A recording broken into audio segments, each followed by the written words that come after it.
ഒരുപാട് സന്തോഷം തോന്നി ആ സിനിമ കണ്ടിറങ്ങിയപ്പോഴും.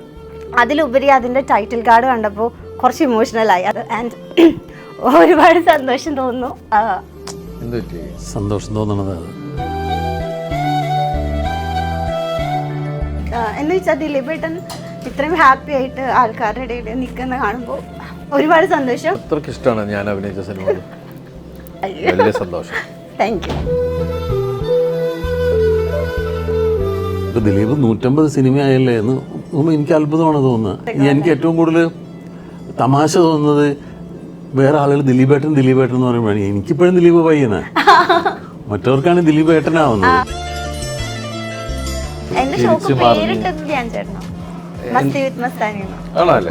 ശ്രീനിവാസൻ വരെ പേരിട്ടതാണ്. അതെ, പ്രിൻസ് ഓഫ് ഇന്റർവ്യൂസ്. അതാണ് ഞാൻ ശരിക്കും ധ്യാൻ ചേട്ടൻ ഒരു ഇന്റർവ്യൂ സ്റ്റാറായി. അവന്റെ ഇന്റർവ്യൂക്കാൾ കൂടുതലൊരു സിനിമ ആദ്യമായിട്ടാണ് ആളുകൾ ഇപ്പൊ കാണുന്നത്.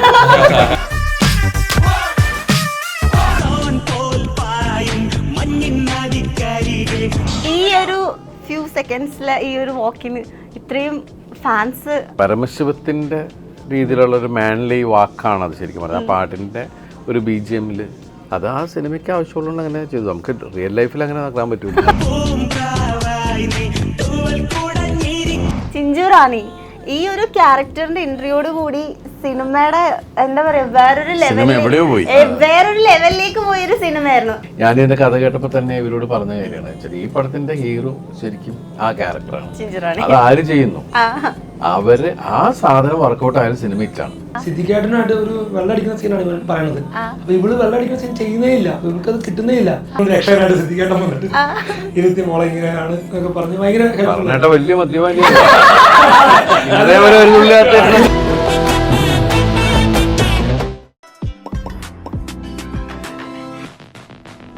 വാട്സാപ്പ് വഴി ഇംഗ്ലീഷ് പഠിക്കാൻ ഇംഗ്ലീഷ് കഫേ ഉള്ളപ്പോൾ ഇംഗ്ലീഷ് ഒരു വിഷയമേ അല്ല. English cafe presents you the perfect English. English Cafe. We present you the perfect English. WhatsApp now 9633888575. Hi hello, എല്ലാവർക്കും വെറൈറ്റി മീഡിയയുടെ പുതിയൊരു ചർച്ചയിലേക്ക് സ്വാഗതം. ഞാൻ Mastani and this is our show Masti with Mastani. So ഇന്ന് നമ്മുടെ കൂടെ ജോയിൻ ചെയ്യുന്നത് പ്രിൻസ് ആൻഡ് ഫാമിലി എന്ന സിനിമയുടെ സക്സസ് സെലിബ്രേഷൻ വിശേഷങ്ങളുമായിട്ട് അതിൻ്റെ ക്രൂ ആണ്. ആൻഡ് ഒരുപാട് സന്തോഷത്തോടു കൂടി ഞാൻ വെൽക്കം ചെയ്യണം നമ്മുടെ സ്വന്തം ദിലീപേട്ടൻ. ദിലീപേട്ടൻ, വെൽക്കം ടു ദ ഷോ.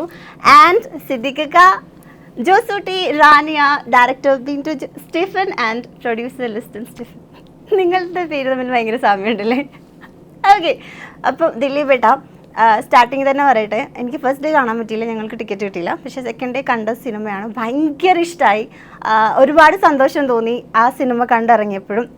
അതിലുപരി അതിൻ്റെ ടൈറ്റിൽ കാർഡ് കണ്ടപ്പോൾ കുറച്ച് ഇമോഷണലായി. അത് ഞാൻ മാത്രമല്ല, എനിക്ക് തോന്നുന്നു കണ്ടിരിക്കുന്ന എല്ലാ പ്രേക്ഷകരും ഒരുപക്ഷെ ഇമോഷണലായ ആ ഒരു മൊമെൻ്റ് ആയിരിക്കും ആ ഒരു ടൈറ്റിൽ കാർഡ് കാണിച്ചത്. ആൻഡ് ഒരുപാട് സന്തോഷം തോന്നുന്നു.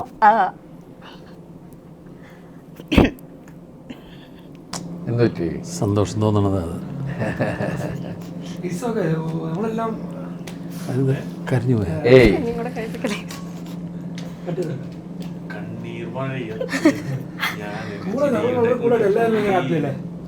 ഭയങ്കര ഫാനാണ്. അതിന്റെ വിഷമമാണ്. പെട്ടെന്ന് കണ്ടപ്പോ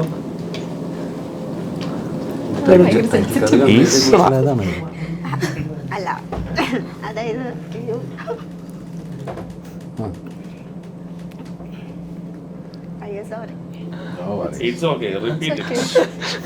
അല്ല, കണ്ണീര് തുടക്കാൻ അതെന്താന്ന് വെച്ചാ കൊറേ കാലത്തിന് ശേഷം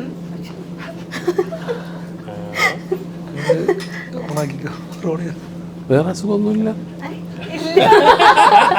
അല്ലല്ല, ദിലീപേട്ടനെ ഒരു മനസ്സിലായി എനിക്ക്. ടിഷ്യൂ കൊണ്ടുവന്നിട്ടുണ്ട്.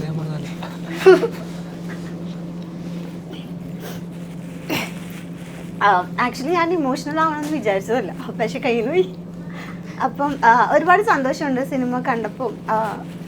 എന്ന് വെച്ചാൽ ദിലീപേട്ടൻ ഇത്രയും ഹാപ്പി ആയിട്ട് ആൾക്കാരുടെ ഇടയിൽ നിൽക്കുന്ന കാണുമ്പോൾ ഒരുപാട് സന്തോഷം. ആ സന്തോഷം സെലിബ്രേറ്റ് ചെയ്യാൻ വേണ്ടി ഞങ്ങൾ കുറച്ച് മധുരം കൊണ്ടുവന്നിട്ടുണ്ട്.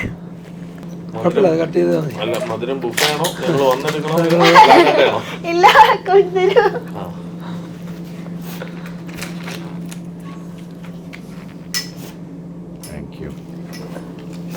തീർക്കട്ടൊന്നുമില്ലല്ലോ ആർക്കും. മധുരവും കണ്ണീരും, കണ്ണീരും മധുരവും കൂടെ ആദ്യമായിട്ടാണ്. റിലാക്സ് ആണോ? പിന്നെയും കൂടെ കരയിപ്പിച്ച് വന്നിട്ട് കണ്ടു നീ ഓക്കെ, അയ്യോ എടുത്തു. നല്ല നല്ല മധുരമുള്ള കണ്ണീര്. കണ്ണീരോ?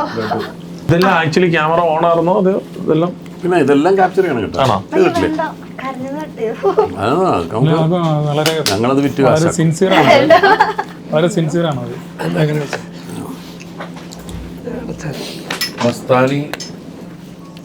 മസ്താനി ശരിക്കും ഈ സിനിമ തുടങ്ങുമ്പോൾ കണ്ട ആ ടൈറ്റിൽ കാർഡ് കണ്ടപ്പോൾ ശരിക്കും അവിടെ ഇമോഷണൽ ആയോ? ആ, എന്തായാലും അത്രയ്ക്ക് ഇഷ്ടമാണ് ഞാൻ അഭിനയിച്ച സിനിമ. വലിയ സന്തോഷം. Thank you. ഇങ്ങനെ ചോദിച്ചാൽ ഞാൻ കാര്യം. അപ്പം ഇപ്പം നമ്മൾക്ക് എനിക്ക് തോന്നുന്നു ഞാൻ പ്രസ് മീറ്റിൽ ഇങ്ങനെ കേട്ടായിരുന്നു, ബുദ്ധിമാനായ പ്രൊഡ്യൂസറിൻ്റെ ബുദ്ധി കാരണം നമ്മൾ റിലീസിന് മുന്നേ ഇൻ്റർവ്യൂസ് ഒന്നും വേണ്ടാന്ന് പറഞ്ഞു. പക്ഷേ ഇത്രയും മൗത്ത് പബ്ലിസിറ്റി കാരണം കണ്ട ആൾക്കാരാണ് സിനിമയെ കുറിച്ചിട്ട് ഇത്രയും നല്ല അഭിപ്രായം പറഞ്ഞുകൊണ്ടിരിക്കുന്നത്. അപ്പം അതിനുശേഷമാണ് ഇപ്പം നമ്മളൊരു സക്സസ് റിലേറ്റഡ് ആയിട്ടാണ് ഇപ്പം വീണ്ടും ഇൻ്റർവ്യൂസ് വെക്കുന്നത്. ആ ഒരു ഫീൽ എങ്ങനെ ഉണ്ടായിരുന്നു? ഞാനൊന്ന് പറഞ്ഞോട്ടെ. അത് ശരിക്കും എന്താണെന്ന് വെച്ചാൽ ഞങ്ങൾ ഇപ്പം നിങ്ങളെല്ലാം ഈ സിനിമ കണ്ടു. ഒന്ന് എൻ്റെ പാറ്റേൺ മാറ്റി നോക്കിയതാണ്. സിനിമ കണ്ടല്ലോ. ഞങ്ങളിത് ആദ്യമേ തുടങ്ങി ഞങ്ങൾ അങ്ങനെയാണ് ഇങ്ങനെയാണെന്നൊക്കെ പറയുമ്പോൾ വേറെ കുറേ കഥകളും ഒക്കെ മനസ്സിൽ കണ്ടാണ് നിങ്ങൾ പോയിരുന്ന സിനിമ കാണുന്നത്. ഇപ്പം അങ്ങനെയൊന്നുമല്ല. ഈ സിനിമയെക്കുറിച്ച് നിങ്ങൾക്ക് ഒന്നും അറിയില്ലായിരുന്നു. എൻ്റെ 150ാമത്തെ സിനിമ, ലിസ്റ്റ് സ്റ്റീഫൻ നിർമ്മിക്കുന്ന സിനിമ, ബിൻഡോ സ്റ്റീഫൻ എന്ന് പറഞ്ഞൊരു പുതിയൊരാൾ ചെയ്യുന്ന സിനിമ. ഇതിൽ ദിലീപ് ഉണ്ട്, സിദ്ദിഖ് ഉണ്ട്, ബിന്ദു പണിക്കരുണ്ട്, മഞ്ജുപിള്ളയുണ്ട്, ധ്യാൻ ശ്രീനിവാസനുണ്ട്, ഇവരാണ് ജോസൂട്ടി ഉണ്ട്. പുതിയ ഈ നായികനെ അറിയ പോലുമില്ല, നായികമാരെ അറിയ പോലുമില്ല. പോസ്റ്ററിൽ ഇങ്ങനെ കാണാം, വേറെ ഒന്നിനെക്കുറിച്ച് ഒന്നും അറിയില്ല. അതുകൊണ്ട് നിങ്ങളൊരു ബ്ലാങ്ക് മനസ്സോടു കൂടി പോയി ഈ സിനിമ കാണാനിരുന്നു. ഈ സിനിമ കാണാനിരുന്നപ്പോൾ ഒരുപാട് ആൾക്കാർക്ക് പ്രതീക്ഷയില്ല. കാരണം ഇതൊരു വെറുതെ എന്തെങ്കിലും ഒരു സിനിമ എന്ന് വിചാരിച്ചിട്ടുള്ള രീതിയിൽ പോയിരുന്നു. അവിടെ നിങ്ങൾ പിടിച്ചത് ശരിക്കും പറഞ്ഞാൽ ഇപ്പോൾ മസ്താനിക്ക് ഫീൽ ചെയ്ത ടൈറ്റിൽ തുടങ്ങി ഈ സിനിമ നിങ്ങളെ കൊണ്ടുപോയി ഇല്ലേ?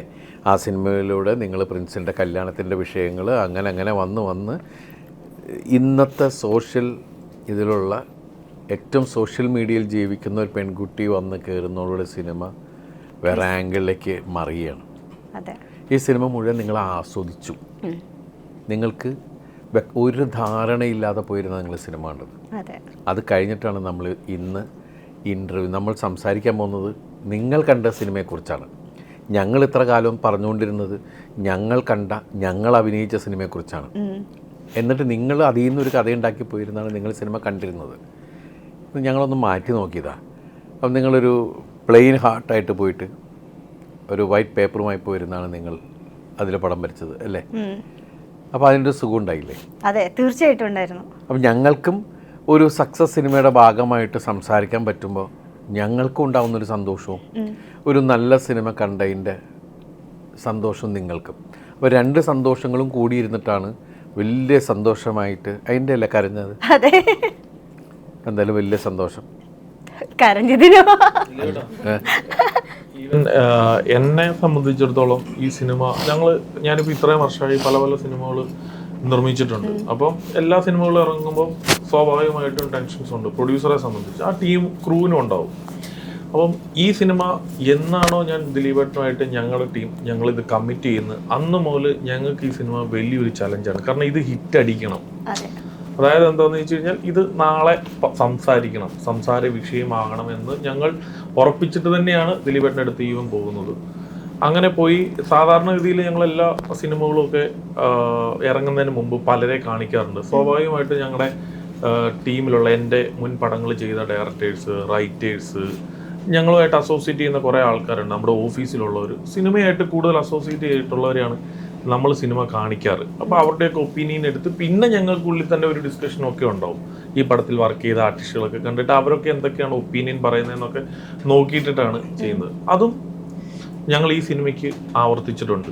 അതിൻ്റെ അകത്ത് മാറ്റമില്ല. പക്ഷേ ഞാൻ താമസിക്കുന്നത് എനിക്ക് വിചാരിച്ച്, കാരണം ഇതൊരു നോർമൽ ഒന്നും അറിയാൻ മേലാത്ത, സിനിമയായിട്ട് ബന്ധമില്ലാത്ത, സിനിമ കാണുന്ന മാത്രം ആൾക്കാരെ ഇതൊന്ന് കാണിക്കണം.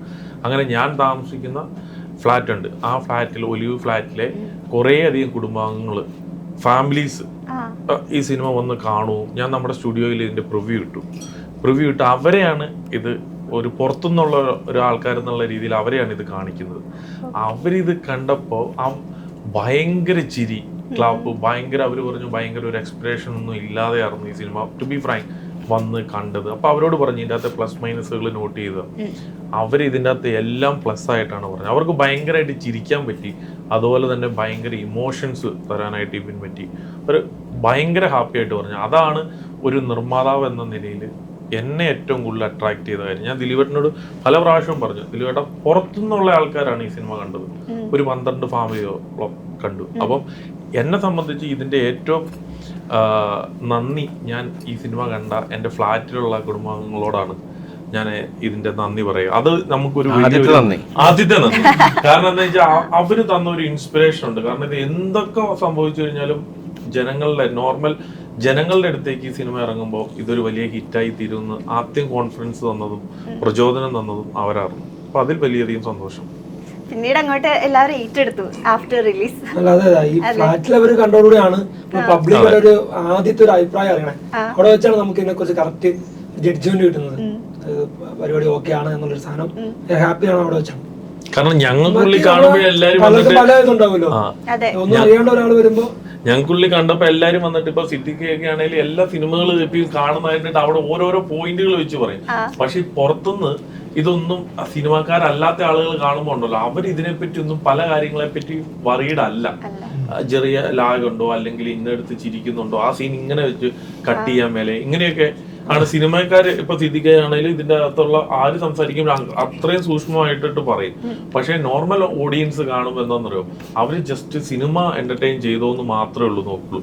ഞാനപ്പോ ഇവരെ വിളിച്ചു. അപ്പൊ ഇവരെല്ലാം ഒരു ബുക്കും ഡയറിയൊക്കെ ആയിട്ട്, എവിടെയൊക്കെ ക്യാമറ ഉണ്ടല്ലോ തിയേറ്ററിനുള്ളിൽ തന്നെ, അത് എവിടെയൊക്കെയാണ് ചിരിച്ചത്, എവിടെയൊക്കെയാണ് ചിരിക്കാതിരുന്നത്, നമ്മൾ പ്രതീക്ഷിച്ചത് സാധനം കിട്ടാത്തത് എവിടെയാന്ന് അതുപോലെ മാർക്ക് ചെയ്തിട്ടാണ് അത്ര എഫേർട്ട് ഈ സിനിമയ്ക്ക് എടുത്തിട്ടുണ്ട്. അപ്പൊ അതിന്റെ റിസൾട്ടാണ് ജനങ്ങൾ തന്നുകൊണ്ടിട്ടിരിക്കുന്നത്. അതിൽ വളരെയധികം ഹാപ്പി. പിന്നെ ഞാൻ ഇതിനു മുമ്പ് പ്രസ് മീറ്റിൽ ഇവൻ പറഞ്ഞിരുന്നു, ഞങ്ങളെ സംബന്ധിച്ച് ഇതൊരു ചലഞ്ചാണ്. ഇപ്പം റൈറ്റർ ഒരു ദിലീപേട്ടന്റെ ഫാനാണ്. ഞാൻ ദിലീപേട്ടന്റെ സിനിമകൾ കണ്ടുവന്നിട്ടുള്ള ഒരാളാണ്, എത്രത്തോളം ചിരിപ്പിച്ചിട്ടുള്ള ഒരാളാണ്. അപ്പൊ ആ ആളുമായിട്ടൊരു പടം ചെയ്യുമ്പോൾ അതൊരു ഹിറ്റ് കൊടുക്കുമ്പോൾ, ഇപ്പൊ ദിലീപേട്ടൻ കഴിഞ്ഞ കുറച്ച് പടങ്ങൾ വർക്കൗട്ട് എല്ലാ ഹീറോസുമാർക്കും ഉണ്ടല്ലോ അപ്പ് ആൻഡ് ഡൗൺസ്. അപ്പോൾ അങ്ങനെ വരാത്തപ്പം നമ്മൾ ലിസ്റ്റിൻ സ്റ്റീഫൻ നിർമ്മിച്ച സിനിമ, മാജിക് ഫ്രെയിംസ് കമ്പനിയിൽ വന്ന ഒരു സിനിമ, അതിലൂടെ ഒരു വലിയ ബ്രേക്ക് കൊടുത്തെന്ന് പറയുമ്പോൾ സ്വാഭാവികമായിട്ടും നമുക്ക് അഹങ്കാരമാണ്, നമുക്ക് അതിയായ സന്തോഷമാണ്. ഇപ്പം ബിൻഡോനെ സംബന്ധിച്ച് പുതിയ ഡയറക്ടറാണ്. അപ്പം അവന്റെ ഒരു ഫസ്റ്റ് സിനിമ ഒരു വലിയ ഹിറ്റാണ്, അതിൻ്റെ അകത്ത് ഹീറോ ആണ് ദിലീപേട്ടൻ, ബാക്കി അഭിനയിച്ചവരെല്ലാവരും ഉണ്ടെന്ന് പറയുന്നത് ഞങ്ങൾക്ക് എല്ലാവർക്കും അതിയായ സന്തോഷമാണ്. ഒരു പുതിയ ഹീറോയിന് എന്റെ അടുത്ത സിനിമയ്ക്ക് വേണ്ടിട്ട് വെച്ച മ്യൂസിക് ഡയറക്ടറാണ് ഈ സിനിമയിലേക്ക് റീകോൺടാക്ട് ചെയ്ത് വന്നത്. എനിക്ക് പുതിയൊരാളെ വേണമെന്ന് പറഞ്ഞാൽ അപ്ലൈക്ക് അങ്ങനെയാണ് എന്റെ സിദ്ദിഖ, നമ്മളുടെ 100ാമത്തെ സിനിമ കാര്യസ്ഥനായിരുന്നു, അതിൽ അച്ഛന്റെ വേഷമായിരുന്നു. അതേപോലെ തന്നെ ഏറ്റവും ശ്രദ്ധിക്കപ്പെട്ട ഒരു വൈബ് അച്ഛനായിരുന്നു ബാലൻ വക്കീൽ. അപ്പൊ വീണ്ടും 150ാമത്തെ സിനിമയിൽ ഇതേപോലെ ദിലീപേട്ടൻ അച്ഛനായിട്ട് വരുമ്പോൾ അതൊരു കോയിൻസിഡൻസ് ആയിരുന്നു? തീർച്ചയായിട്ടും അങ്ങനെ തന്നെയായിരുന്നു. ഇപ്പം 100ാമത്തെ സിനിമ ആയിരുന്നു കാര്യസ്ഥൻ, അതിൽ അച്ഛനായി. പിന്നെ 150ാമത്തെ സിനിമയിലും അച്ഛൻ. അങ്ങനെയൊന്നും നമ്മൾ അങ്ങനെയൊന്നും ചിന്തിച്ചിട്ടില്ല. ഇന്നിപ്പോൾ ദിലീപ് പറഞ്ഞപ്പോഴാണ് ഞാൻ അതിനെപ്പറ്റി ആലോചിക്കുന്നത്. നമ്മൾ ഓരോ സിനിമ ചെയ്യുമ്പോഴും അതിനു മുമ്പ് ചെയ്ത സിനിമയേക്കാൾ നന്നാവണം. ഇപ്പോൾ ബാലൻ വക്കീലിലെ അച്ഛനും മോനും പോലെ ആവരുത്, ഇത് വേറെ രീതിയിലുള്ള അച്ഛനും മോനും ആവണം എന്ന് മാത്രമേ ആഗ്രഹിക്കാറുള്ളൂ. അപ്പോൾ അത് ആ സിനിമ ഏറ്റവും കൂടുതൽ നന്നാവണമെന്ന് ആഗ്രഹിച്ച് ചെയ്തു. അതിനൊരു വലിയ റിസൾട്ട് കിട്ടുമ്പോൾ വലിയ സന്തോഷം. അപ്പോൾ ഇത്രയും കണക്കുകളൊക്കെ വെച്ചുള്ള ഓരോ കണക്ഷൻസ് നിങ്ങളുണ്ടാക്കുന്നതാണ്. അത് ഞങ്ങളങ്ങനെ പറ്റി ആലോചിക്കാറൊന്നുമില്ല. 100 ഇപ്പോൾ ദിലീപ് 150 സിനിമയായല്ലേ എന്ന് എനിക്ക് അത്ഭുതമാണ് തോന്നുന്നത്. ഇപ്പോൾ അതുപോലെ തന്നെ എനിക്ക് ഏറ്റവും കൂടുതൽ തമാശ തോന്നുന്നത് വേറെ ആളുകൾ ദിലീപേട്ടൻ എന്ന് പറയുമ്പോഴാണ്. എനിക്കിപ്പോഴും ദിലീപ് പയ്യനാണ്, മറ്റവർക്കാണ് ദിലീപേട്ടനാവുന്നത്. ഞാനപ്പോൾ എപ്പോഴും ആലോചിക്കും, എന്തിനാ അവനെ ദിലീപേട്ടൻ എന്ന് വിളിക്കുന്നത്, ദിലീപ് എന്ന് വിളിച്ചാൽ പോലും അവൻ ചെറുതല്ലേ എന്ന് എനിക്ക് തോന്നും. അത് നമ്മൾ എത്രയോ കാലങ്ങളായിട്ട് ഇങ്ങനെ കാണുന്നത് കൊണ്ടും ഞാൻ മിമിക്രിയിലുള്ള കാലം മുതൽ ഇങ്ങനെ കാണുന്നത്. ഞാൻ സിനിമയിൽ അഭിനയം തുടങ്ങിയിട്ടില്ല. ഞാൻ ഇക്കയുടെ കൂടെ അസിസ്റ്റന്റ് ആയിട്ട് വർക്ക് ചെയ്തിട്ടുള്ളതാണ്. ഞാൻ കമൽ സാറിന്റെ കൂടെ ഉള്ള സമയത്ത്. അതിനുശേഷമാണ് ഞാൻ ഇക്കയുടെ കൂടെ അഭിനയിക്കുന്നത്. ആദ്യം അഭിനയിക്കുന്ന സിനിമയിൽ ഇക്കുണ്ട് എന്നോട് ഇഷ്ടം കൂടാമോ. ഞാൻ ആദ്യമായിട്ട് ക്യാമറയുടെ മുമ്പിൽ വരുന്നതിൽ ഇക്ക പോലീസ് വേഷത്തിലാണ്, മധുബാലയുടെ ഇതിലുണ്ട്. അപ്പം എന്താ പറയണ, ജീവിതത്തിൽ ഞങ്ങൾ ഒരേ നാട്ടുകാരുമാണ്. ഞാനും ഇക്കയും അടുത്തടുത്താണ്. ഷാരിസും അതെ. ഷാരിസ് എന്ന് പറഞ്ഞിട്ടുണ്ടെങ്കിൽ ഇക്കയുടെ ഏറ്റവും അടുത്ത സുഹൃത്തിന്റെ മകനാണ്, റൈറ്റർ ഷാരിസ്. അപ്പൊ ഈ ഷാരിസ് അടവണക്കാടുകാരനാണെന്ന് ഞാൻ ഈ സിനിമയുടെ കഥ പറയാൻ വന്നപ്പോ വിശേഷങ്ങൾ പങ്കുവെച്ചപ്പോ അതാണ് മനസ്സിലാക്കിയത്, അയ്യോ എന്റെ വീടിന്റെ അടുത്താണല്ലോ ഇവരെന്നുള്ളത്. അപ്പൊ ഞങ്ങൾക്കത് ഒരു പ്രത്യേക ഫീല് വേറെയുണ്ട്, ജന്മനാടിന്റെ ഒരു ഫീൽ ഉണ്ടല്ലോ. ചിഞ്ചു റാണി ഈ ഒരു ക്യാരക്ടറിന്റെ എൻട്രിയോട് കൂടി സിനിമയുടെ എന്താ പറയാ വേറൊരു ലെവലിലേക്ക് പോയൊരു സിനിമയായിരുന്നു. എസ്പെഷ്യലി എനിക്ക് ആ കല്യാണത്തിന് ആ സെൽഫി സ്റ്റിക്ക് ഇപ്പൊ എവിടെ ഉണ്ട്? അതെന്റെ അതിനെത്രയോ ഫാൻസ് ഉണ്ട്. എനിക്ക് തോന്നുന്നു വ്ളോഗ് ഒക്കെ എടുക്കുന്ന ആൾക്കാരൊക്കെ കൂടുതലും ഇങ്ങനത്തെ സെൽഫി സ്റ്റിക്ക് എവിടെ കിട്ടും, അതിന് പ്രത്യേക ഫാൻ ബേസ് ഒന്നും. അതിന്റെ ഒരു കച്ചവടം പണി തുടങ്ങാം. വേണമെന്നുണ്ടായിരുന്നു. അപ്പൊ ആർട്ടിനായിട്ട് അഖിൽ അവിടെ വെച്ച് പെട്ടെന്ന് ഉണ്ടാക്കി ഒരു ഗോൾഡ് വേണം എന്നുണ്ടായിരുന്നുള്ളൂ.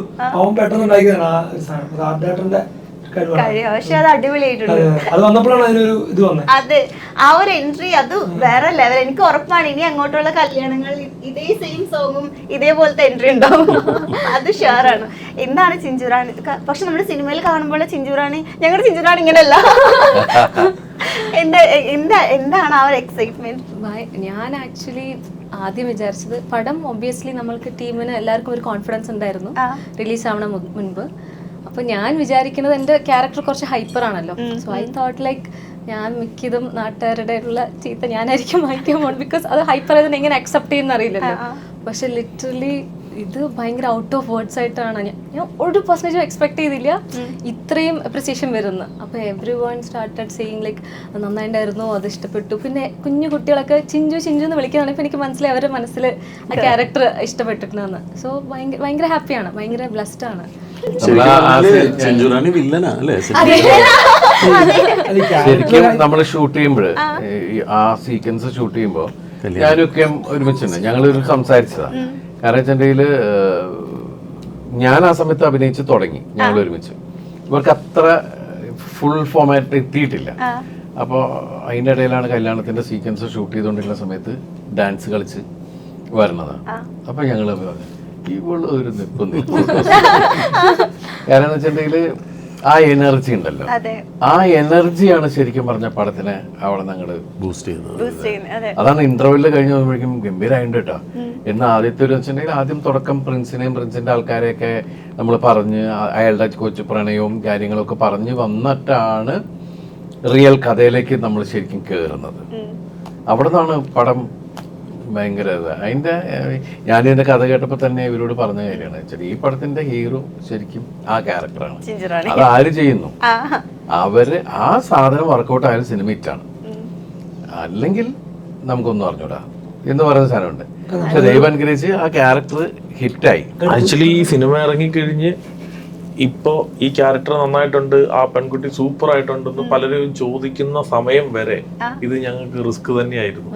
കാരണം ഈ ക്യാരക്ടർ ഏറ്റെടുത്തില്ലെങ്കിൽ ഈ സിനിമ ഫ്ലോപ്പാണ്. അതിന്റെ അകത്ത് യാതൊരു ഡൗട്ടും ഇല്ല. കാരണം ഈ ക്യാരക്ടറിന്റെയിലാണ് ഈ സിനിമ ത്രൂ ഔട്ട്. അതായത് ദിലീപേട്ടൻ കഥ കേട്ടു, ദിലീപേട്ടൻ ഓക്കെ ചെയ്തു. ദിലീപേട്ടന്റെ ചോദ്യം ആരാണ് ഈ ക്യാരക്ടർ ചെയ്യുന്നതെന്നാണ് അറിയുന്നത്. നമുക്ക് ഈ കഥ കേൾക്കുമ്പോൾ നമുക്കെന്ന് വെച്ചിട്ടുണ്ടെങ്കിൽ ഇപ്പോഴത്തെ ഒരു സംഭവമായിട്ട് ബന്ധപ്പെട്ടതാണ്. അതുകൊണ്ട് പെട്ടെന്ന് തന്നെ നമ്മൾ ഈ സിനിമ ചെയ്യാൻ തീരുമാനിച്ചത്. കാരണം ഈ തോട്ട് ആർക്കും വേണമെങ്കിൽ ചിന്തിക്കാം. കാരണം നമ്മുടെ മുമ്പിൽ നിൽക്കുന്ന ആൾക്കാരാണ് നമ്മൾ. ഒരുപാട് പേര് നമ്മുടെ മുമ്പിലുണ്ട്. ഇതുപോലെ രാവിലെ എഴുന്നേൽക്കുമ്പോൾ തുടങ്ങി അല്ലേ, ഞാനും ചെയ്യാറുണ്ട്. പെട്ടെന്ന് റിലേറ്റ് ചെയ്തല്ലേ എന്റെ സിസ്റ്റർ ഇങ്ങനെ ചില സീൻസ് ഒക്കെ വരുമ്പോ ഇങ്ങനെ നോക്കും. ഞാനും ചെയ്യാറുണ്ട്. അതാ പറഞ്ഞ അപ്പൊ നമ്മളുടെ ഇടയിലുള്ള ഒരു ക്യാരക്ടറാണ്. പിന്നെ ഞങ്ങളുടെ കോംബോ, ആ കോംബോ ഒക്കെ വർക്കൗട്ട് ആയാലാണ് സിനിമയ്ക്ക് വളരെ ഇതാവുള്ളൂ. ഞങ്ങളുടെ ഈ ഒരാള് വന്ന് കയറി ഉടനെ വീടിന്റെ അറ്റ്മോസ്ഫിയർ മാറുകയാണ്. തല കീഴാക്കി വെക്കുക, അതിന്റെ കൂടെ എല്ലാവരും അറിയണേ. ബിന്ദു ചേച്ചിക്കൊക്കെ ആ ഒരു ബിന്ദു ചേച്ചിയൊക്കെ ചോദിക്കും, നീ അപ്പനുണ്ട്, നീയുണ്ട്, ഇവരുണ്ട്, പിള്ളേരുണ്ട്, നിങ്ങൾ ആരെങ്കിലും ഇന്ന് വരെ ചോദിച്ചു ഡയലോഗ് ഉണ്ട്. നമുക്കൊക്കെ ഏറ്റവും എനിക്ക് തോന്നുന്നു, അതാ ഞാൻ പറഞ്ഞത്, ഈ ഫ്ലാറ്റിലുള്ളവരെയൊക്കെ കാണിച്ചപ്പോ അവർക്കൊക്കെ ഏറ്റവും ഇഷ്ടപ്പെട്ട ഒത്തിരി മൊമെന്റ്സ് ഉണ്ട്, ഒത്തിരി ഡയലോഗ്സ് ഉണ്ട്, സീക്വൻസ് ഉണ്ട്. അതിൽ ഒരു പ്രധാനപ്പെട്ട കാര്യം നീയൊക്കെ ഇന്ന് വരെ അന്വേഷിച്ചിട്ടുണ്ടോ? അപ്പൊ ഈ ക്യാരക്ടർ വന്നു കഴിഞ്ഞപ്പോ എന്നെ ഇപ്പൊ അസർബൈജാനിന്നും അത് അങ്ങനെ പറയുമ്പോ നമുക്ക് ഒരുപാട് പറയാനായിട്ട് പറ്റും. അപ്പൊ അങ്ങനെ ആകർഷിച്ച, അങ്ങനെ ഒത്തിരി അറ്റാച്ച് ആയിട്ടുള്ള സിനിമയാണ് പ്രിൻസ് ആൻഡ് ഫാമിലി. എന്താ വെച്ചാൽ പ്രിൻസ് ആൻഡ് ഫാമിലി നമ്മുടെ ലൈഫിൻ്റെ എല്ലാത്തിൻ്റെയും ഒടുവിൽ വന്നു നിൽക്കുന്നത് നമ്മൾ ഫാമിലിയിലാണ്.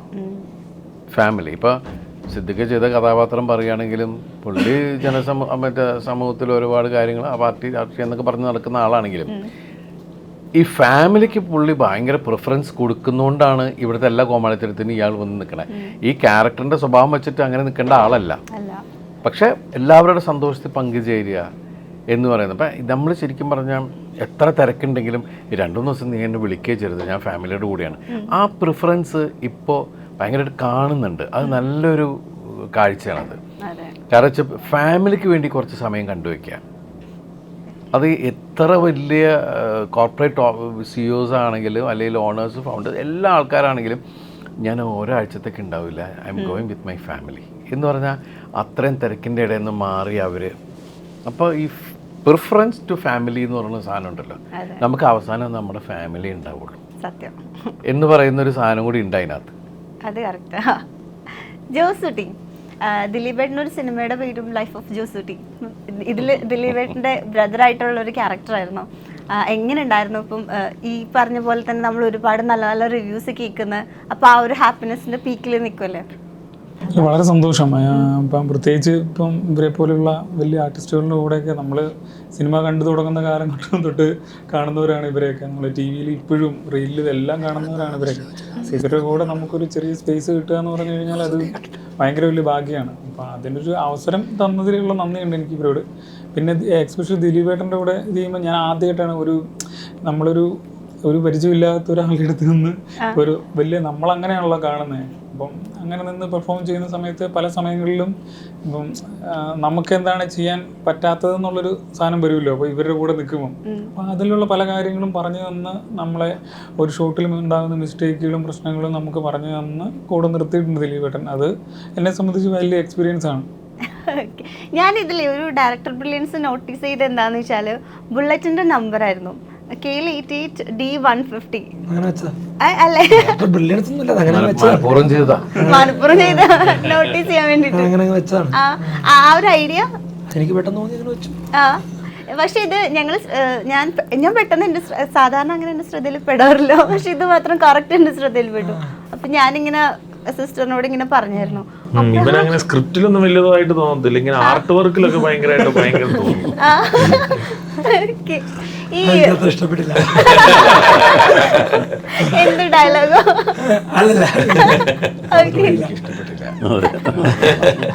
ഡയലോഗ് എനിക്ക് ഇഷ്ടപ്പെട്ടില്ല. ഓക്കെ, ഈ ഞാൻ ഇപ്പോൾ സെറ്റിൽ നമ്മളിങ്ങനെ ഒരു ക്യാരക്ടർ, ഇങ്ങനെ ഒരു ഫിലിമാണല്ലോ ചെയ്യുന്നത്. ഇപ്പോൾ സോഷ്യൽ മീഡിയയിൽ ഫുൾ ടൈം 24/7 നമ്മൾ നമ്മുടെ ലൈഫ് തന്നെ അപ്ഡേറ്റ് ചെയ്തുകൊണ്ടിരിക്കുകയാണ്. ഇപ്പോൾ ഇൻക്ലൂഡിങ് ഞാനാണെങ്കിലും ഡേ ഇൻ മൈ ലൈഫ് ആണെങ്കിലും അതിപ്പോൾ ഇന്നത്തെ വ്ളോഗും എല്ലാ വ്ളോഗും നമ്മളിങ്ങനെ എടുത്തുകൊണ്ടിരിക്കുകയാണ്.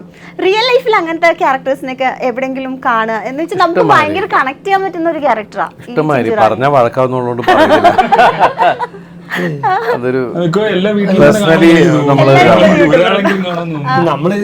ഞാൻ തന്നെ എന്റെ വീട്ടിലെടുത്തു കഴിഞ്ഞ് കഴിഞ്ഞാൽ വൈഫ് ഇങ്ങനെ ഓരോ വീട്ടിൽ എന്തെങ്കിലും കുക്ക് ചെയ്ത് കഴിഞ്ഞാൽ അത് ഉടനെ ഇൻസ്റ്റാഗ്രാമിൽ പേവിന് ഇടുന്നുണ്ട്, അല്ലെങ്കിൽ എവിടെയെങ്കിലും പോയി കഴിഞ്ഞാൽ എനിക്കത് ഇഷ്ടമേ അല്ല ആക്ച്വലി.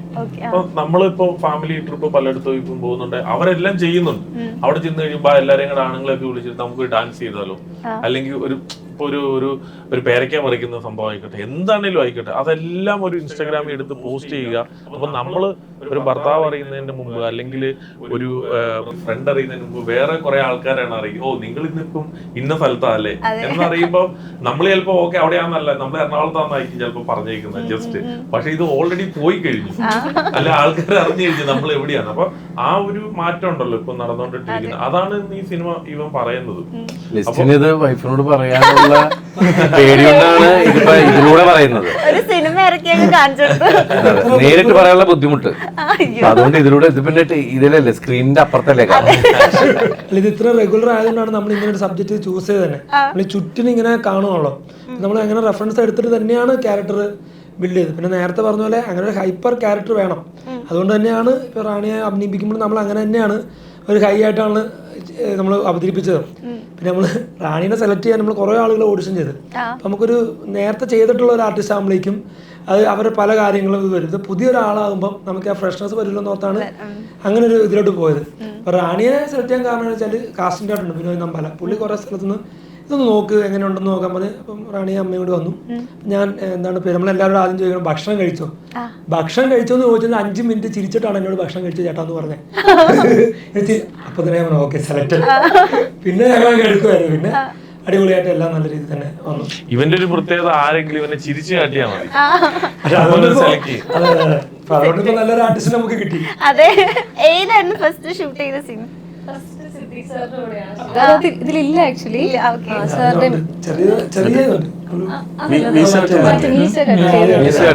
അതെ അതെ, അതാണ് ആദ്യം ചെയ്തത്. അത് നല്ല രസമായിരുന്നു. പക്ഷെ അത് ഞാൻ എൻ്റെ കൂടെ ഒരു കാര്യം പാടിയില്ല. അന്ന് ഷൂട്ട് ചെയ്യുന്ന സമയത്ത് അപ്പം റാണി ആദ്യമായിട്ടാണ്, ഫസ്റ്റ് ടൈമാണ്. അപ്പം എല്ലാവർക്കും, ഞാനും അങ്ങനെ അധികം ചെയ്തിട്ടില്ല, ഫസ്റ്റ് ടൈം ഒക്കെയാണ് ഓരോ ഇവരുടെ കൂടെ ഒക്കെ ചെയ്യുന്നത്. അപ്പം ഞാൻ സിദ്ദിഖയുടെ കൂടെയുള്ള ഒരു എക്സ്പീരിയൻസ്, ഇപ്പോൾ ഡയറക്ടറാണ് പറയേണ്ടത്, എന്നാലും ഞാനത് കണ്ടതുകൊണ്ട് ഞാൻ പറയുവാണ്. അപ്പം ഫസ്റ്റ് ഷൂട്ട് ചെയ്യുന്ന ഒരു നൈറ്റ് സീക്വൻസ് എടുക്കുകയാണ്. എനിക്ക് സിദ്ദിഖയുടെ ഷൂട്ട് ഓൾറെഡി കഴിഞ്ഞു. സിദ്ദിഖയ്ക്ക് എൻ്റെ ഒരു ഷോട്ടും കൂടെ എൻ്റെ ബാലൻസ് ഉണ്ട്. അപ്പോൾ അതിൻ്റെ അരമണിക്കൂറിൽ സിദ്ദിഖയ്ക്ക് എറണാകുളത്ത് വരണം. അപ്പോൾ ഒത്തിരി സമയം നിന്ന്, അപ്പം പുള്ളിക്ക് നേരത്തെ ചെല്ലേണ്ട ഒരു പ്രോഗ്രാമും ഉണ്ട്. പുള്ളി അവിടെ നിന്ന് അത് പോകാതെ പുള്ളിക്കാരി നിന്ന് ആ നൈറ്റ് സീക്വൻസിൽ പുള്ളിക്കാരി കുറച്ച് ടേക്ക് പോയി. അപ്പോൾ ഡയറക്ടർ പറഞ്ഞു ഞാൻ പറഞ്ഞു കൊടുക്കാമെന്ന് പറഞ്ഞ് സിദ്ദിഖ അവിടെ ഇരുന്ന് ആ ഷോട്ടിൽ എന്താണ് മോഡുലേഷൻ, എങ്ങനെയാണ് അവതരിപ്പിക്കേണ്ടത് എന്ന്. ഇപ്പം നമ്മളെ സംബന്ധിച്ചിടത്തോളം പുതിയ ആൾക്കാരാണ്, ഇവരൊക്കെ ഇത് പറഞ്ഞു കൊടുക്കുന്നത് കാണുമ്പോൾ നമ്മൾക്കുള്ളിൽ ആ ഒരു പെർഫോം ചെയ്യുന്ന സമയത്തുള്ള ഒരു പേടി നമുക്ക് മാറി കിട്ടുവാണ് ആക്ച്വലി. അങ്ങനെ വളരെ ഡീറ്റെയിൽ ആയിട്ട് പറഞ്ഞു കൊടുത്തിട്ടുണ്ട്. അത് സിനിമയിൽ എപ്പോഴും സീനിയർ ആക്ടേഴ്സ് ചെയ്യുന്നതാണത്. ഞാനൊക്കെ ജൂനിയർ ആക്ടറായിട്ട് വരുന്ന സമയത്ത് എൻ്റെ സീനിയേഴ്സും അങ്ങനെയാണ് ചെയ്തിട്ടുള്ളത്. കാരണം അവർ നമ്മളെ സപ്പോർട്ട് ചെയ്തില്ലെങ്കിൽ, അല്ലെങ്കിൽ അവരൊരു കാര്യം പറഞ്ഞു തന്നില്ലെങ്കിൽ, അവർ പഠിപ്പിച്ച് തന്നില്ലെങ്കിൽ ഒരു ആക്ടർ വളരില്ല. ഒരു സംവിധായകൻ പറഞ്ഞു കൊടുക്കുന്നതിനൊരു ലിമിറ്റുണ്ട്. ഒരു ആക്ടർക്ക് വേറൊരു ആക്ടറോട് ഈസി ആയിട്ട് കമ്മ്യൂണിക്കേറ്റ് ചെയ്യാൻ പറ്റും. പിന്നെ തന്നെയല്ല, അവരേറ്റവും കംഫർട്ടബിൾ ആക്കുക എന്നുള്ളത് നമ്മുടെ ഡ്യൂട്ടിയാണത്. അല്ലാതെ ഇപ്പോൾ ഞാൻ അവിടെ ഇരുന്നിട്ട് വരുമ്പോൾ ഇതെന്താ ഈ കുട്ടിയോട് ഒന്നും പറഞ്ഞു കൊടുത്തിട്ടില്ലേ എന്ന് ചോദിച്ചാൽ തീർന്നു. പിന്നെ ആ കുട്ടിക്ക് അഭിനയിക്കാനേ പറ്റില്ല. ഭയങ്കര ഹെൽപ്പ് ചെയ്യാം. ഇപ്പൊ ഞാൻ മൈക്ക് പോയിന്റ് എത്തുമ്പോൾ സിദ്ദിഖേട്ടനായിട്ട് ഒരു വെള്ളമടിക്കുന്ന സീനാണ് ഇവൻ പറയുന്നത്. അപ്പൊ ഇവള് വെള്ളമടിക്കുന്ന സീൻ ചെയ്യുന്നേ ഇല്ല, അപ്പൊ ഇവൾക്കത് കിട്ടുന്നേ ഇല്ല. ചോദിച്ചു ചേട്ടാ ഞാൻ ഈ മദ്യപിക്കുന്നൊന്നും കണ്ടിട്ടില്ല, അതുകൊണ്ട് എനിക്കിത് എങ്ങനെയാ ചെയ്യുന്നത് അറിയത്തില്ല. അപ്പൊ ഞാൻ എന്ത് ചെയ്യും എന്നോർത്തോണ്ട് രക്ഷകനായിട്ട് സിദ്ദിഖേട്ടൻ വന്നിട്ട് ഇരുത്തി മോളെ ഇങ്ങനെയാണ് എന്നൊക്കെ പറഞ്ഞ് ഭയങ്കര ഹെൽപ്പ്. വലിയ മദ്യപാനി അതേപോലെ ഒരു അതേപോലെ തന്നെ നമ്മൾ ഏറ്റവും കൂടുതൽ വെയിറ്റ് ചെയ്തിരുന്ന ഒരു കോംബോ ആയിരുന്നു ധ്യാൻ ചേട്ടന്റെയും ദിലീപ് ഏട്ടന്റെ. സിനിമയിലാണെങ്കിലും ഞാൻ ഇപ്പം കൊറേ ഇങ്ങനെ കേട്ടു, ധ്യാൻ ചേട്ടൻ നോർമലി ഈ അവസരത്തിൽ ധ്യാൻ ചേട്ടനെ മിസ് ചെയ്യുന്നു. അതായത് ധ്യാൻ ചേട്ടൻ കോമഡി ആയിട്ടാണ് കുറെ പ്രിയപ്പെട്ട ആളാണ്. ഒരുപാട് ചെയ്തിട്ടുണ്ട്. ഞാൻ ഏറ്റവും എന്റെ ഷോക്ക് പേരിട്ടത് ധ്യാൻ ചേട്ടനോ, മസ്തി വിത്ത് മസ്താനിന്ന്. ഞാൻ ആദ്യത്തെ ഇന്റർവ്യൂ ധ്യാൻ ചേട്ടൻ്റെ കൂടെ ആയിരുന്നു. അന്ന് ഞാൻ കരഞ്ഞു, അത് പക്ഷേ ടെൻഷൻ അടിച്ചിട്ടോ പേടിച്ചിട്ടായിരുന്നു. അപ്പൊ ശ്രീനിവാസൻ വരെ പേരിട്ടതാണ്. അതുകൊണ്ടാണ് ധ്യാൻ ശ്രീനിവാസൻ, ധ്യാനാണ് പേരിടുന്നത്. പിന്നെ വേറെ ഏതൊരു പ്രോഗ്രാമിനും പേരിട്ടായിരുന്നു. അപ്പൊ സ്ഥിരം പേരിടലാണ്. അപ്പൊ ധ്യാൻ ചേട്ടന് അതൊന്ന് ചോദിച്ചു. ഓക്കെ. അപ്പൊ കുറെ കമന്റ്സ് ഉണ്ട്. അതായത് ധ്യാൻ ചേട്ടനെ പൊതുവെ നമ്മള് സിനിമ റിലീസിന് മുന്നെയാണ് കാണുന്നത്, ഇന്റർവ്യൂസിലാണെങ്കിലും. അത് കഴിഞ്ഞ് ധ്യാൻ ചേട്ടൻ പോകും, പിന്നെ അടുത്ത സിനിമക്ക് അടുത്ത ആഴ്ച നമ്മൾ കാണാറുള്ളൂ. പക്ഷെ ഇതില് ഒരു കുറെ നാൾക്ക് ശേഷം ഒരു സിനിമയുടെ സക്സസ് സെലിബ്രേഷന് ധ്യാൻ ചേട്ടനെ കണ്ടു എന്നൊക്കെ ഉള്ള കുറെ കമന്റ്സ് ഒക്കെ കണ്ടു. എസ്പെഷ്യലി ഇന്നത്തെ പ്രസ് മീറ്റ് വീഡിയോസും കൂടി ഇറങ്ങിയതിന് ശേഷം. പക്ഷെ ധ്യാൻ ചേട്ടൻ ഇന്റർവ്യൂവിന് വരാത്തത് ഞങ്ങൾക്ക് വിഷമമായി. ധ്യാൻ വന്ന് അവിടെ എല്ലാം കുടഞ്ഞിട്ടിട്ട് പോയി. ഞാൻ തന്നെ പറഞ്ഞു ചുളുവിലൊരു ഹിറ്റ് കിട്ടി. അത് ശരിക്കും പറഞ്ഞാല് ബന്ധങ്ങളുടെ പുറത്ത് മാത്രം വന്ന് ചെയ്ത ഇതാണ്. കാരണം ധ്യാൻ ഒരുപാട് പെർഫോം ചെയ്യാനൊന്നും ഇല്ല ഈ ഇതിൽ. ധ്യാൻ വന്നൊന്ന് പങ്കെടുക്കുക. പിന്നെ അപ്പോൾ അങ്ങനെ ഒരാൾ പങ്കെടുക്കുമ്പോൾ ഇന്നാൾ അച്ഛൻ, ഇന്നാൾ അമ്മ, ഇവർ സഹോദരങ്ങൾ എന്നൊക്കെ പറയുമ്പോൾ ഉണ്ടാവുന്നൊരു ടീമില്ലേ, അതാണ് ശരിക്കും ഭയങ്കരമായിട്ട് വർക്കൗട്ടായത്. ഇപ്പം നമ്മളിവിടെ സംസാരിക്കുന്നത് ഇല്ലാത്ത ധ്യാനിനെ കുറിച്ചാണ്. ഇവിടെ ഇല്ല ധ്യാൻ. അപ്പം മനസ്സിലായില്ലേ? പിന്നെ നിങ്ങളുടെ ഇൻ്റർവ്യൂ അല്ലേ, പ്രിൻസ് ഓഫ് ഇൻ്റർവ്യൂസ്, അതാണ് ഞാൻ അതെ, ശരിക്കും ധ്യാൻ ചേട്ടൻ ഒരു ഇന്റർവ്യൂ സ്റ്റാർ ആയി. അവന്റെ ഇന്റർവ്യൂക്കാൾ കൂടുതൽ ഒരു സിനിമ ആദ്യമായിട്ടാണ് ആളുകൾ ഇപ്പൊ കാണുന്നത്. അതൊക്കെ ഇന്റർവ്യൂ ആണ്. എങ്ങനെയാ ധ്യാൻ ചേട്ടൻ ഈ ക്യാരക്ടർ ഈ പറഞ്ഞ പോലെ നമ്മൾ ബന്ധങ്ങളുടെ പേരിൽ ചെയ്യും, എന്നാലും പെട്ടെന്ന് ധ്യാൻ ചേട്ടന്റെ ക്യാരക്ടറിന് കാനഡയിലേക്ക് വിടരുതായിരുന്നു? ഞങ്ങൾക്ക് വിഷമം. ഒരു നിവൃത്തിയില്ലാത്തോണ്ടാ, അവനെ കിട്ടാത്തോണ്ടാ. പുള്ളി ഡേറ്റ് ഇല്ല, പുള്ളി വേറെ പടങ്ങൾ കമ്മിറ്റ് ചെയ്തുകൊണ്ടാണ് അങ്ങനെ ഒരു. ഞങ്ങൾ പിന്നെ 2 കൺട്രീസ് ഷൂട്ട് ചെയ്യാൻ കാനഡ പോയതാ. അപ്പം വേറെ പടത്തിന് ഷൂട്ടിങ്ങിന് പോയതുകൊണ്ട് ഇതിൽ കാനഡയ്ക്ക് പോയതാ. അപ്പൊ സിനിമയിൽ അങ്ങ് കാനഡയ്ക്ക് സിനിമയിൽ അങ്ങനെ ആക്കിയതാണ്. ഞങ്ങൾ മൊണ്ടാ സ്റ്റാർ എന്നാണ് ഈ പടത്തിൽ പുള്ളിനെ അതെന്താ അത്രയും ദിവസത്തെ ഡേറ്റ് കിട്ടിയുള്ളൂ. അപ്പൊ ഉള്ളത് വെച്ച് മൊണ്ടാഷ് പോലെ വർക്ക് ചെയ്യാൻ ചെറിയ ചെറിയ സ്ഥലങ്ങളിൽ വരിക. അതായത് നമ്മളുടെ ഫ്രണ്ട്ഷിപ്പ് വെച്ച് പടം ചെയ്യാൻ, നമ്മുടെ പടത്തിൽ പങ്കെടുക്കാൻ ഒരു ആഗ്രഹം, അങ്ങനെ അങ്ങ് ചെയ്തതാണ്. പിന്നെ പുള്ളിയുടെ ഡേറ്റും ഇതൊക്കെ വന്നപ്പോഴേക്കും അധിക സീനുകളിൽ എന്നാലും ഉള്ള ദിവസങ്ങളിലൊക്കെ വന്ന് ഓളാക്കി നല്ല ഹാപ്പിയായി പോയി. ഞങ്ങൾ പർപ്പസ്ഫുള്ളി തന്നെ ധ്യാന്റെ അല്ലെങ്കിൽ ഞങ്ങൾ ഇങ്ങനെ പ്രസ് മീറ്റ് ഇതിനു മുമ്പ് വേണ്ട, ഓൺലൈൻ ഇന്റർവ്യൂസ് ഞങ്ങൾ വേണ്ടാന്ന് വെച്ചുകൊണ്ടിട്ട് തന്നെയാണ് നടത്താത്തത്. അല്ലെങ്കിൽ ഞങ്ങളുടെ എല്ലാ പടങ്ങളിലും ഇപ്പൊ ഓരോ പടത്തിന്റെ അനുസരിച്ച് നമുക്ക് വെക്കാനും. ഈ സിനിമയ്ക്ക് ഇപ്പൊ ധ്യാനൊക്കെ വന്നു കഴിയുമ്പോൾ കൂടുതൽ പ്രസന്റ് ആവും, ഭയങ്കരമായിട്ട് എന്തെങ്കിലുമൊക്കെ ഇതൊക്കെ ഭയങ്കരമായിട്ട് അത് വേണ്ടാന്ന് പർപ്പസ്ഫുള്ളി തന്നെ ഞങ്ങൾ വെച്ചാൽ. ഇന്നിപ്പോ വരുമ്പോ ഇന്ന് നോക്കി ഞങ്ങളുടെ പടത്തിൽ അഭിനയിച്ച എല്ലാ ആർട്ടിസ്റ്റുകളും, ഓൾമോസ്റ്റ് മെയിൻ ആർട്ടിസ്റ്റ് എല്ലാവരും വന്നു. ഇന്ന് അവര് വളരെ സന്തോഷത്തിലാണ് വന്നത്. കാരണം ആ ഒരു ന്യൂസ് എല്ലാവരിലേക്കും പോകുന്നു. പലരും ചാനലിൽ വർക്ക് ചെയ്യുന്നവരുണ്ട്, അല്ലാത്തവരുണ്ട്, വേറെ ലൊക്കേഷനിൽ വർക്ക് ചെയ്യുന്നവരുണ്ട്. അപ്പൊ ആ ഒരു പടത്തില് എങ്ങനെയാ ഒരു ഇന്റർവ്യൂസിനൊക്കെ വരിക, ഒരു ഫ്ലോപ്പ് വരാനുള്ള ഇവരുടെ തന്നെ ഒരു ഫീലും അതൊക്കെ പോകുമല്ലോ. ഒരു എക്സ്ക്യൂസ് എന്തെങ്കിലുമൊക്കെ പറഞ്ഞിട്ട് അങ്ങനെ പോകും. പക്ഷെ ഈ സിനിമ ഒരു സക്സസ് ആയത് ഈ സിനിമയിൽ അഭിനയിച്ച എല്ലാ ആർട്ടിസ്റ്റുകൾക്കും ഇതൊരു ദിലീപേട്ടന് ഒരു ട്രിബ്യൂട്ട് പോലെയാണ് ഞങ്ങൾ ആക്ച്വലി ഈ സിനിമ ഞങ്ങൾ കൊടുത്തത്. കാരണം നമുക്ക് ഇപ്പൊ എന്നെ സംബന്ധിച്ച് 4-5 പടം വേറെ നടക്കുന്നുണ്ട്, നമ്മൾ കൊണ്ടുപോയി വേറെ ചെയ്യുന്നുണ്ട്. ഇത് ഞങ്ങളുടെ എല്ലാവരുടെയും ഒരു കൂട്ടായ ഒരു ആഗ്രഹവും കൂടെയാണ്. ഇപ്പൊ ജോൺ ചേട്ടനൊക്കെ ആണെങ്കിലും പറയുമ്പോൾ ദിലീപിന് ഇതൊരു ആവശ്യമാണ്, അല്ലെങ്കിൽ മറ്റു ആരും ആയിക്കോട്ടെ. ഇപ്പൊ ധ്യാൻ സംസാരിച്ചപ്പോഴും കണ്ടില്ല, ദിലീപേട്ടന് ഇതൊരു ഹിറ്റ് ആവശ്യമാണ് എന്ന് പറയുന്ന. ദിലീപേട്ടന് ഹിറ്റ് ആവശ്യമാണെങ്കിൽ ദിലീപേട്ടന് ഇന്ന് എങ്ങനെ നമ്മൾ യൂസ് ചെയ്ത് ദിലീപേട്ടനെ എങ്ങനെ വരണം, അങ്ങനത്തെ ഒരു സബ്ജക്റ്റിലൂടെ വരണം എന്നുള്ളത് കൊണ്ടിട്ടാണ് ഇന്ന് ഞാൻ ഇപ്പോഴും ഓർക്കുന്നത്. അതായത് ഈ പടത്തിന്റെ ഫസ്റ്റ് ഡേ ഷൂട്ടിന്റെ അന്ന് ഇവര് ദിലീപേട്ടന്റെ ലുക്ക് ഇത് വെച്ചു. അപ്പം മീശയൊക്കെ കുറച്ചും കൂടെ കട്ടിയുള്ള, അല്ലെങ്കിൽ കുറച്ചും കൂടെ ഉള്ള കട്ടി മീശയിലൊക്കെ ആയിരുന്നു അന്ന്. തലമുടിയൊക്കെ ആണെങ്കിൽ കുറച്ചുകൂടെ. ഇന്ന് ഈ ദിലീപ് വളരെ സുന്ദരനായിട്ട് ഇവന് ഇരിക്കുന്നു, അല്ലെങ്കിൽ ബ്യൂട്ടിഫുൾ ആയിട്ടുണ്ടെന്ന് പലരും ഇപ്പം പറയുന്നു. അപ്പൊ അങ്ങനെയുള്ള കൊച്ചു കൊച്ചു കാര്യങ്ങൾ വരെ ഞങ്ങൾ പോലും ഇപ്പൊ സിനിമയിലെ ഡയറക്ടറോ അല്ലെങ്കിൽ മറ്റുള്ളവർ ശ്രദ്ധിക്കേണ്ട പോലും കാര്യം ഞങ്ങളെല്ലാവരും അങ്ങനത്തെ ചെറിയ കാര്യങ്ങൾ വരെ ശ്രദ്ധിച്ചിട്ടുണ്ട്. എനിക്ക് ഫോട്ടോ അയച്ചു തന്ന നമ്മുടെ ഉള്ള സന്തോഷം ഫോട്ടോ അയച്ചപ്പോ അപ്പൊ ഞാൻ വണ്ടി എടുത്ത് വിട്ടു ലൊക്കേഷനിലേക്ക്. ഞാൻ തന്നെ ദിലീപ്, കാരണം ഇവരൊരു ഫസ്റ്റ് ടൈം ഡയറക്ടർ ആണല്ലോ. അപ്പൊ ദിലീപേട്ടനോട് ഒരു ഫ്രണ്ട്ലി ആവാതെ എങ്ങനെ ഇത് കമ്മ്യൂണിക്കേറ്റ് ചെയ്യാൻ പറ്റും എന്നുള്ളൊരു തോന്നലുണ്ടായിരുന്നു. അപ്പൊ അങ്ങനെ ഞാൻ തന്നെ ദിലീപേട്ടന്റെ ക്യാരവാനിൽ കയറിയിട്ട് ദിലീപേട്ട ഈ മീശ നമുക്ക് ഇത്രയും കട്ടി വേണ്ട, നമുക്ക് നോക്ക് എത്രയോ സുന്ദരനായിട്ടാണ് ഈ സിനിമയിൽ ഇങ്ങനെ ഇരിക്കുന്നത്. അപ്പൊ ഇങ്ങനെ നമുക്കൊന്ന് മാറ്റി ഇവൻ പിടിക്കാം. ഇതിനകത്ത് മുടി ഹെയർ സ്റ്റൈൽ ആണെങ്കിൽ നമുക്ക് ഇങ്ങനെ കുറച്ച് പൊങ്ങിയിരിക്കണം. അല്ല ഞാൻ പറഞ്ഞ അപ്പൊ ഞങ്ങളുടെ എല്ലാം ഒരു തീരുമാനം അങ്ങനെയായിരുന്നു. അപ്പൊ ഇത് ഫസ്റ്റ് ഡേ ഷൂട്ട് ചെയ്യുന്ന, അപ്പൊ ഡയറക്ടർക്ക് അപ്പൊ ദിലീപേട്ടനോട് പറയും ആ ഒരു ഇതുണ്ടല്ലോ. ഇപ്പൊ 2 ദിവസം ഷൂട്ട് ചെയ്ത് കഴിയുമ്പോ ആ ഒരു ഇത് വരും, അപ്പൊ വരുമ്പോ കുഴപ്പമില്ല. അപ്പൊ അങ്ങനത്തെ ഉള്ള കൊച്ചു കൊച്ചു കാര്യങ്ങളാണ് ഞങ്ങൾ ഈ സിനിമയിൽ ശ്രദ്ധിച്ചു. നമ്മള് സുന്ദരനായിട്ട് നിർത്തുക എന്നുള്ളത് ഭയങ്കര ഒരു ഇപ്പൊ ഡ്രസ്സിംഗ് ആണെങ്കിലും നമുക്ക് ഇങ്ങനെ തന്നെ ഡ്രസ്സ് വേണം, തീരുമാനം ഉണ്ടായിരുന്നു. അങ്ങനെ തന്നെ വേണം, സുന്ദരനായിരിക്കണം. അയാളുടെ ക്യാരക്ടറും അങ്ങനത്തെ ഒരു ജോലിയല്ലേ അയാൾ ചെയ്യണം. ആ ജോലി ചെയ്യുന്ന ഒരാള് നടന്ന് അതല്ല അയാൾ ചെയ്യുന്നത് ഡ്രസ്സും അതുപോലെ മറ്റേ സ്ത്രീകളെ സാരി ഉടുപ്പിക്കലുള്ള പരിപാടികളൊക്കെ ആയിട്ട് നടക്കുന്ന ഒരാളാവുമ്പോൾ അയാൾക്ക് ആദ്യം ഒരു വൃത്തി വേണം എന്ന് പറയുന്നൊരു കാര്യമുണ്ടല്ലോ. ഇല്ലെങ്കിൽ ആ ക്യാരക്ടർ ശരിക്കും വർക്കൗട്ട് ആവില്ല. ഇപ്പൊ എല്ലാവരും അതിനെ കുറിച്ച് എടുത്തു പറയുന്നുണ്ട്. ആ ഡ്രസ്സിങ് നന്നായി, കാരണം ഇയാൾ എന്ത് വർക്ക് ചെയ്യുന്നു എന്നുള്ളതിനെ ക്യാരക്ടറിൽ അത് ഉണ്ടാവണം. നമുക്ക് അങ്ങനെ ഉണ്ടായിരുന്നു. ഇപ്പൊ ബെൽറ്റ് ഇടാൻ പാടില്ല, ഇൻഷർട്ട് ചെയ്തിട്ട് ബെൽറ്റ് ആയിരിക്കണം അയാൾക്ക്, അജിങ്ക് ഡിസൈൻ അങ്ങനെ. അപ്പൊ ഈ പറഞ്ഞ പോലെ ആ ജോലി ചെയ്യുന്ന ആളാണല്ലോ, അപ്പൊ അയാൾക്ക് ഒരു ഐഡിയ ഉള്ള ആളായിട്ട് തന്നെയാണ് നമ്മളതിനെ വെച്ചത്. ഇപ്പോ ഈ സിനിമയില് ദിലീപേട്ടന്റെ ക്യാരക്ടർ ഇത്രയും ഭംഗിയാക്കി കൊണ്ടുവന്നു എന്ന് പറഞ്ഞപ്പം ഞാനിങ്ങനെ സോഷ്യൽ മീഡിയ റെഫർ ചെയ്യുന്ന സമയത്ത് കണ്ട വേറൊരു കാര്യമാണ് ദിലീപേട്ടൻ ഏറ്റവും സുന്ദരനായിട്ട് കണ്ടത് ആഗതൻ സിനിമയിലെ ക്യാരക്ടറിലാണ് ഞാൻ കണ്ടിട്ടുണ്ട്.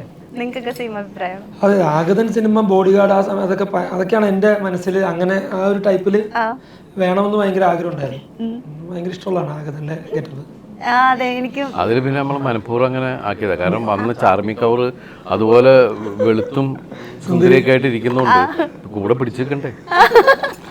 അല്ല, അത് രജനീകാന്ത് ഒരു ഇന്റർവ്യൂവിൽ പറയുന്നുണ്ടല്ലോ, ദളപതി സിനിമയിൽ വന്നു കഴിഞ്ഞപ്പം റബ്ബർ സ്ലിപ്പർ ലൂസ് ഷർട്ടും ഒക്കെ ഇട്ട് ഞാൻ പറഞ്ഞു മറ്റേ മേക്കപ്പ് ഇടാൻ വേണ്ടിയിട്ട് പറഞ്ഞു കഴിഞ്ഞപ്പം മറ്റേ മണിരത്നം സാർ പറഞ്ഞു മറ്റേ മേക്കപ്പ് വേണ്ടാന്ന്. ഓർഡറാ മേക്കപ്പ്, ഞാൻ சொல்றேன் മണിക്കിട്ടെ എന്നാ ആ മമ്മൂട്ടി വന്ന് ആപ്പിൾ മാതിരി ഇരിക്കുക, ഞാൻ അവർക്ക് കൂടെ വന്നിട്ട് നടിക്കുമ്പോൾ കൊഞ്ചമാവത് ബെറ്റർ ആയിട്ടിരിക്കുന്നത്. അതേപോലെ തന്നെ ഇപ്പം ദിലീപേട്ടൻ്റെ സ്റ്റാർട്ടിങ് സ്റ്റേജിൽ ഫസ്റ്റ് മൂവിയിൽ ചെയ്യുന്ന സമയത്ത് സിദ്ദിഖൊക്കെ ഉണ്ടായിരുന്നു എന്ന് പറഞ്ഞല്ലോ. അതേപോലെ ഞാൻ പ്രിപ്പയർ ചെയ്യുന്ന സമയത്ത് കണ്ടൊരു കാര്യമാണ്. ഇപ്പം ഫസ്റ്റ് അസിസ്റ്റന്റ് ഡയറക്ടറായിട്ട് ചെയ്യുമ്പോൾ ആക്ട്രസ് രംഭ ആദ്യമായിട്ട് അഭിനയിക്കുന്ന ഒരു സിനിമയായിരുന്നു ചമ്പക്കുളത്തച്ഛൻ. അതിൽ അസിസ്റ്റന്റ് ഡയറക്ടറായിട്ട് ചെയ്തു. അതിനുശേഷം മീനത്തിൽ താലികെട്ടിൽ ഒരു സീനിൽ രംഭ മാമിൻ്റെ ഫോട്ടോ വെച്ചിട്ട് ഒരു ഡയലോഗ് പറയുന്നുണ്ട്. ഞാൻ 2005 രംഭ മാമിൻ്റെ ഹീറോ ആയിട്ട് അഭിനയിച്ചു. എന്നിട്ട് രംഭ മാമിനെ തന്നെ റിജക്ട് ചെയ്തു. റിജക്ട് ചെയ്തു ആ ക്യാരക്ടർ. കൊച്ചി രാജാവില് റിജക്ട് ചെയ്യുന്നുണ്ടല്ലോ. ആ ഒരു സംഭവം ഞാൻ കണ്ടുപിടിച്ചു. നമ്മൾ അപ്രീഷിയേറ്റ് ചെയ്യണം. ഞങ്ങൾക്ക് ആദ്യം മനസ്സിലായില്ല ഇതിന്റെ അടിപൊളി. നമ്മള് കുറച്ച് ഇതിൽ നിൽക്കണം. ഞാൻ വളരെ സീരിയസ് ആയിട്ട് ശ്രദ്ധിച്ചിട്ടില്ലായിരുന്നു. ശരി, താങ്ക് യു. അയ്യോ സോറി, റാണിയുടെ റിയൽ നെയിം റാണിയ അല്ലേ? റാണിയ റാണ. ഈ ഇതേപോലെ ഇപ്പം ക്യാരക്ടർ ഇങ്ങനെ ആണെങ്കിലും എപ്പോഴെങ്കിലും ഇങ്ങനെ വ്ളോഗ് ഒക്കെ എടുക്കാറുള്ള ഒരാളായിരുന്നോ? അല്ല, ഇതുവരെ ചെയ്തിട്ടില്ല. ഇല്ല, വ്ളോഗ് ഒന്നും ഇതുവരെ ചെയ്തിട്ടില്ല. യൂട്യൂബ് അങ്ങനെ യൂസ് ചെയ്തിട്ടില്ല. അതെ, കുറച്ച് പീസ്ഫുൾ സമാധാനം ആണ്. ഇൻസ്റ്റാഗ്രാം ഒക്കെ യൂസ് ചെയ്യും. പക്ഷെ ഞാനിങ്ങനെ എൻ്റെ ഡാൻസ് റിലേറ്റഡ് ആയിട്ടും ഇല്ല എന്തെങ്കിലും ഇഷ്ടപ്പെട്ട കുഞ്ഞു കുഞ്ഞു ക്യൂട്ട് വീഡിയോസ്, എന്തെങ്കിലും പോസിറ്റീവ് ആയിട്ടുള്ള കോട്ട്സ്, ഇങ്ങനെയൊക്കെയാണ് യൂഷ്വലി ഞാൻ ഇൻസ്റ്റാഗ്രാം യൂസ് ചെയ്യുന്നത്. അല്ലാതെ വ്ളോഗ് എനിക്കറിയില്ല എങ്ങനെയാ ചെയ്യേണ്ടത്. പറയുന്ന കാര്യങ്ങൾ പെട്ടെന്ന് ക്യാച്ച്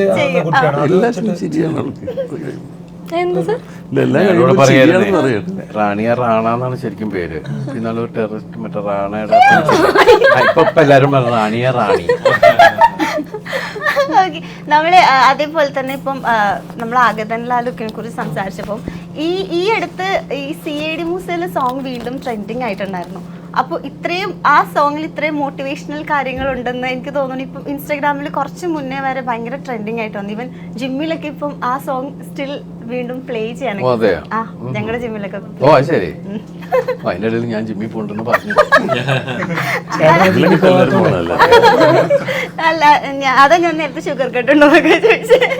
ഞാൻ ചേട്ടനൊരു വീഡിയോയും കൂടി ഒന്ന് കാണിച്ചു തരാം ഇത് വൈൻഡപ്പ് ചെയ്യുന്നതിന് മുന്നേ. എനിക്ക് തോന്നുന്നു ഇത്രയും ഫാൻസ്, അതായത് ഇത്രയും ആൾക്കാർക്ക് ഇഷ്ടപ്പെട്ട ഒരു ഫ്യൂ സെക്കൻഡ്സ് ഓഫ് ദിലീപ് എന്ന് പറയുന്ന നടന്റെ ആണ്. കാണിച്ചു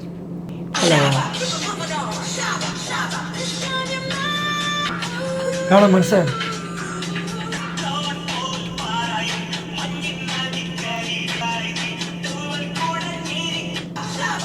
ഈ ഒരു ഫ്യൂ സെക്കൻഡ്സിലെ ഈ ഒരു വാക്കിന് ഇത്രയും ഫാൻസ്, കാരണം അത്രയും ആൾക്കാർ ഈ സോഷ്യൽ മീഡിയാസിലാണെങ്കിലും ഇപ്പം ദിലീപേട്ടൻ നമ്മൾ സെർച്ച് ചെയ്യുമ്പോൾ തന്നെ ഏറ്റവും കൂടുതൽ റിയാക്ഷൻസ് വരുന്നതും ഭയങ്കര ക്യൂട്ട് ആൻഡ് ഭയങ്കര ഹാൻസം ആയിട്ടുള്ള ഒരു വോക്കാണ്. അതിന് ആ ഒരു മൊമെന്റ് എന്തെങ്കിലും നമുക്ക് ഷെയർ ചെയ്യാൻ പറ്റുമോ? ഇല്ല, അത് ശരിക്കും മറ്റേ റൺവേയിലെ പരമശിവമാണ്. അതില് പരമശിവത്തിന്റെ രീതിയിലുള്ളൊരു മാൻലി വാക്കാണ് അത് ശരിക്കും പറഞ്ഞത്. ആ പാട്ടിന്റെ ഒരു BGM പിന്നെ ലിറിക്സിന്റെ ഇടയിലൊക്കെ വരുന്ന കുറച്ച് കട്ടിങ് ആണ് അല്ലേ? അത് ആ സിനിമയ്ക്ക് ആവശ്യമുള്ള അങ്ങനെ ചെയ്തു. നമുക്ക് റിയൽ ലൈഫിൽ അങ്ങനെ നടക്കാൻ പറ്റൂല. ഈ പാട്ട് ഇറങ്ങിയ സമയത്ത് അന്ന് മറ്റേ വാക്മാൻ വീട്ടില് ഭയങ്കര കയ്യടിയൊക്കെ വാക്മാനെ അപ്പൊ ആ വാക്മാന്റെ പാട്ട് വെച്ചിട്ട് വീടിന്റെ പുറകുവശത്ത് ഇതുപോലെ നടന്നു വരുവായിരുന്നു. എന്നിട്ട് എവിടെയും പോയാ ഇല്ല അല്ലാതെ അത് കണ്ടിട്ട് വിഷയം കണ്ടിട്ട് വീടിന്റെ പുറകുവശത്ത് ഇതുപോലെ നല്ല സ്റ്റൈലായിട്ടൊക്കെ നടന്നു വരുവായിരുന്നു. അത്ര നല്ല അടിപൊളി സ്റ്റൈൽ. അതെന്താന്ന് വെച്ചാൽ ഇവനെ വീട്ടിൽ നിന്ന് വിളിക്കുന്നൊന്നും ഇപ്പൊ കേൾക്കണ്ടേ വീട്ടിലിരിക്കട്ടെ. അതെ വീട്ടിലേക്ക് പാട്ടും കേട്ട് പോവാണ്. അന്ന് തന്നെ തിയേറ്ററിൽ ഭയങ്കര സ്റ്റൈലിലായിരുന്നു.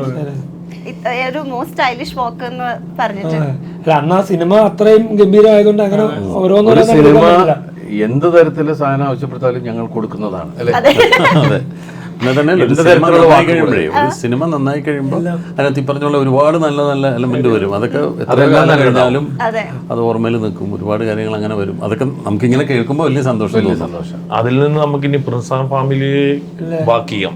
എനിക്ക് തോന്നുന്നു ഇതിനി ഇതിലും കുറെ മൊമെന്റ്സും കുറെ ഡയലോഗ്സും ഒക്കെ ഇനി സോഷ്യൽ മീഡിയ ഭരിക്കാൻ പോവാണ്. അതിലൊരു മെയിൻ ക്യാരക്ടർ തന്നെയായിരിക്കും ഈ ചിഞ്ചുറാണി എന്ന് പറയുന്നത്. ഇപ്പോൾ ഓൾമോസ്റ്റ് ഓൾറെഡി ആൾക്കാരിലേക്ക് എത്തി. ഇനി എസ്പെഷ്യലി കുറച്ചുകൂടി ദിവസങ്ങൾ കഴിയുമ്പോൾ കുറെ ഡയലോഗ്സ് ഒക്കെ ഉണ്ടല്ലോ. അപ്പൊ ഒരു ലൈവ് പോവല്ലേ? എന്താ എനിക്ക് 1 million ഫോളോവേഴ്സ് ഉണ്ടല്ലോ, അതല്ലേ അല്ലേ ഒരാൾ വേണ്ടല്ലോ എന്നൊക്കെ കുറെ സാധനങ്ങൾ ഇതിൽ പറയുന്നുണ്ട്. എനിക്ക് തോന്നുന്നു അതൊക്കെ ഇനി റീൽസ് ആയിട്ടും മെംസ് ആയിട്ടൊക്കെ വരാൻ ചാൻസ് ഉള്ള കുറെ അടിപൊളി കാര്യങ്ങൾ ഈ ഒരു സിനിമയിലാണ്. അപ്പം once again thank you so much for this beautiful movie.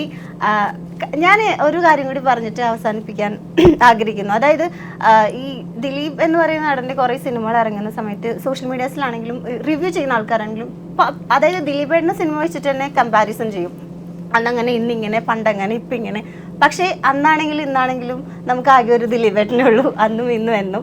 അപ്പോൾ ദിലീപേട്ടൻ തുടരട്ടെ. ആൻഡ് പ്രിൻസ് ആൻഡ് ഫാമിലി ഒരുപാട് വളരെ വലിയൊരു ഹിറ്റ് ആവട്ടെ. Thank you so much once again Listin ചേട്ടാ, ബിന്ദു ചേട്ടാ for this beautiful movie and all the very best. ഇനിയും ഇതേപോലെ അടിപൊളി അടിപൊളി സിനിമകളായിട്ട് കാണാൻ സാധിക്കട്ടെ. Thank you. Thank you. Thank U.